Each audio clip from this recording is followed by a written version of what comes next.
আসসালামু আলাইকুম তোমাদের সবাইকে। বাংলা দ্বিতীয় পত্রের বোর্ড ভিত্তিক সাজেশনের আজকে থাকছে আমাদের তিনটা বোর্ডের সাজেশন। এগুলো হচ্ছে তোমাদের রাজশাহী, যশোর, সিলেট। আমি তোমাদেরকে লাইভের মধ্যে সবকিছু ক্লিয়ার করে দিছি, বাট ভিডিওতে তোমাদেরকে এই তিন বোর্ডে তোমরা যারা যারা আসো প্রত্যেকে ভিডিওটা দেখবা। হাতে যদি একটা ঘন্টাও সময় থাকে, আমি বলবো যে আমি এই এক ঘন্টার জন্য তোমাকে যা পড়তে দিই এগুলো পড়তে আধা ঘন্টা 1 ঘন্টা লাগবে। এই 1 ঘন্টার মধ্যে এই জিনিসগুলো দেখে যাবে। জাস্ট 1 ঘন্টা যদি সময় থাকে, এই পিডিএফটা তুমি 1 ঘন্টা চোখ বুলাবো। আমি জাস্ট তোমাকে দেখাচ্ছি। দেখো, আমাদের তোমার প্রথমত উচ্চারণের নিয়মে আমি তোমাদেরকে দেখাইছি। এই উচ্চারণের নিয়মে যেই উচ্চারণগুলো গুরুত্বপূর্ণ, এই উচ্চারণগুলো একবার একবার করে ভালো করে দেখবা। কোনোটা যদি একটু কম মনে থাকে ওইটা একটু লিখবা। উচ্চারণ যেগুলো আছে এইরকম উচ্চারণগুলো আমি তোমাদেরকে দিচ্ছি। এগুলো প্রত্যেকটা বোর্ডের জন্য আমি সমান রাখছি। বাট আমি যেটা করছি তোমাদের তোমাদের এই যে তোমাদের এই তিনটা বোর্ড, কোন তিনটা বোর্ড, স্পেশাল রাজশাহী, যশোর, সিলেট, এই তিনটা বোর্ডের কোশ্চেন অ্যানালাইসিস করে আমি কিছু উচ্চারণ তোমাদের জন্য রাখছি। এই উচ্চারণগুলো ডেফিনেটলি মানে আগে যে উচ্চারণগুলো আছে এগুলো দেখার পরে এই উচ্চারণগুলো আমি আনসার রাখিনি, তোমরা নিজেরা প্র্যাকটিস করবা। তাহলে নাম্বার 1 এস ডব্লিউ তোমাদের ডান। এই তিন বোর্ড যারা যারা আসো, যারা যারা এই তিন বোর্ডের আসো, দেখো যেটা লাভ দাও, এরপরে আমি বুঝতে পারবো এই বোর্ডের কারা কারা আমরা দেখতে পাচ্ছি। এবং তোমাদের যত ফ্রেন্ড আছে ওই ফ্রেন্ডকেও বললো অ্যাটলিস্ট পরীক্ষার 1 মিনিট আগেও যদি সময় থাকে এই সাজেশনটা একবার দেখে যাবো। অনেক কষ্ট করে বানাইছি। এরপরে তোমার উচ্চারণের পরে আবার আবার বানানের সাজেশন। বানানের মধ্যে যেগুলো ফাইনাল বানান, সবার বানানগুলো আমি দেখাইছি, যেগুলো খুব গুরুত্বপূর্ণ। এই বানানগুলো যেগুলো গুরুত্বপূর্ণ বানান, মানে গুরুত্বপূর্ণ বানানগুলো আমি সাজেশন দিয়েছি। এর উপরে যেগুলো গুরুত্বপূর্ণ এগুলো আমি তোমাদেরকে অন্য কালার দিয়ে দিছি। এরপরে বানানে কি করবা, বানানো তোমার এই ফাইনাল সাজেশনটা জাস্ট এই জায়গায় এগুলো প্র্যাকটিস করবা। এই সঠিক বানানগুলো এগুলোই পরীক্ষাতে আসবে, এই বানানগুলো জাস্ট একবার প্র্যাকটিস করবা। এরপরে তোমার কি পদ প্রকরণ। পদ প্রকরণ যা লাগবে, পদ প্রকরণ হচ্ছে তোমার পদ নির্ণয় করার জন্য যেই জায়গাগুলো থেকে তোমার আসে। স্পেশালি দেখো তোমার ক্রিয়া, যৌগিক ক্রিয়া, বিশেষণ, এরপরে তোমার আবেগ, ক্রিয়া বিশেষণ, যোজক, এগুলো থেকে তোমার আসে বেশি। এরপরে তোমার অনুষদ, এগুলো থেকে আসে। আমি এগুলো বেসিকটা দিয়ে ফাইনালি তোমাদেরকে যেগুলো প্র্যাকটিস করবা, জাস্ট পরীক্ষার আগে একবার দেখে যাবা, এই জিনিসগুলো আমি তোমাদের রাখছি পদ প্রকরণে। পদ প্রকরণের পরে বাক্য প্রকরণ। জাস্ট বাক্য প্রকরণ 2টা কোশ্চেন, বেশি না। এই 2টা কোশ্চেন পুরো কমন পাবা। এরপরে বাক্য রূপান্তরের জন্য এগুলো পড়বা।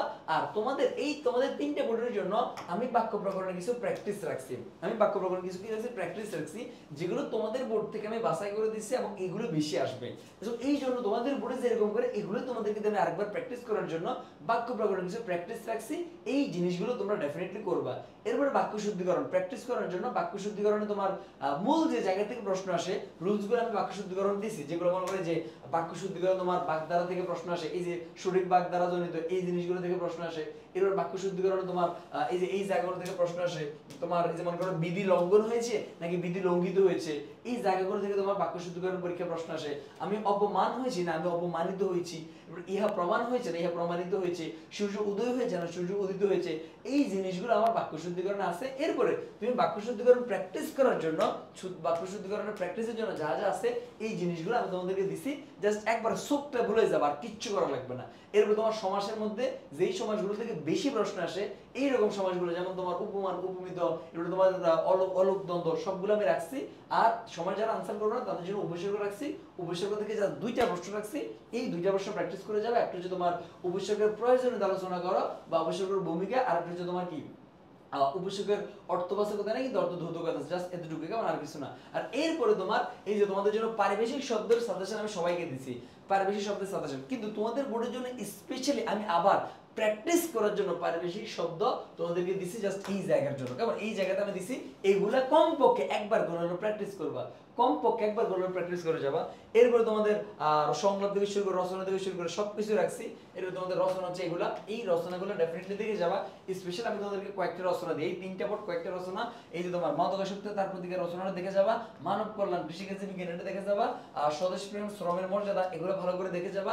এরপরে পরিবেশ দূষণটা দেখে যাবা। এরপর তোমার 21শে ফেব্রুয়ারি এটা দেখে যাবা, পোশাক শিল্পটা দেখে যাবা। এইগুলো থেকে কমপক্ষে তুমি 3 থেকে 4টা রচনা কমন পাবাই পাবা। মানে ভাই এই জায়গার বাইরে ইনশাআল্লাহ রচনাগুলো যাবে না। আর আমি কিছু রচনার নিজে কি করছি, এই যে নিজে কিছু রচনা কি করলাম, এই জায়গাতে তোমাদেরকে রচনার পয়েন্টগুলো, একদম কি পয়েন্টগুলো, রচনার যে পয়েন্ট আছে এই পয়েন্টগুলো পর্যন্ত তোমাদেরকে দেখাইছি। কেমন, সকলের জন্য শুভকামনা। ভাইয়া যেই প্যাকেজগুলো দিছি সবার জন্য মোটামুটি আমার সাজেশন আছে, বাট প্রত্যেকটা বোর্ড ভিত্তিক আমি বাংলা বানান আলাদা করে প্র্যাকটিস করতে দিছি, বাংলা উচ্চারণ আলাদা করে প্র্যাকটিস করতে দিছি, এরপরে তোমার বাক্য রূপান্তর আলাদা করে প্র্যাকটিস করতে দিছি, পারিভাষিক শব্দ আলাদা করে প্র্যাকটিস করতে দিছি। এই জিনিসগুলো ডেফিনেটলি করবা।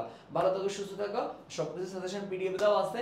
এই পিডিএফটা আমি এই ভিডিওর ডেসক্রিপশন এবং কমেন্ট, প্রথম কমেন্টে দেওয়া থাকবে। এবং আমাদের প্রতিনিয়ত বোর্ড ভিত্তিক সাজেশন থাকবে। যারা যারা এখন আমাদের বোর্ড ভিত্তিক গ্রুপগুলোতে যুক্ত হও নাই, যুক্ত হয়ে যাও আর গুগল ফর্মটা ফিল আপ করে ফেলো। আল্লাহ হাফেজ।